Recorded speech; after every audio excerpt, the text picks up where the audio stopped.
Paano ka magiging partial co-owner ng Metrobank sa halagang 1,000 pesos? Mag-i-invest ka sa Philippine stock market. Bibili ka ng shares of stock ng Metrobank. Sa halagang 1,000 pesos, pwede kang makabili ng 10 shares of Metrobank.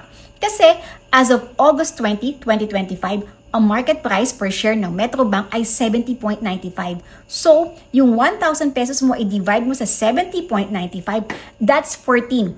Pero ang board lot ng Metrobank ay 10. Pag sinabi mong board lot, ito yung minimum number of shares na pwede mo i-trade sa stocks. Kaya naman, simulan mo ng aralin ng stock investing, ang simple investing strategy nito para maging partial co-owner ka ng Metrobank. At hindi lang yun, magandang preparation ng stock investing para sa iyong retirement fund, para magkaroon ka ng extra income or passive income, para sa education ng iyong mga anak, at ang the best, pwede mo pa ipamana ang knowledge mo sa stock market sa iyong mga anak. If you want to learn more about investing in the Philippine stock market, umattend ka ng aking free live online webinar ngayong September 8, 10, 12, and 15, 2025. Ito ay para sa mga zero knowledge or wala pang alam kung paano magsimula mag-invest sa Philippine stock market.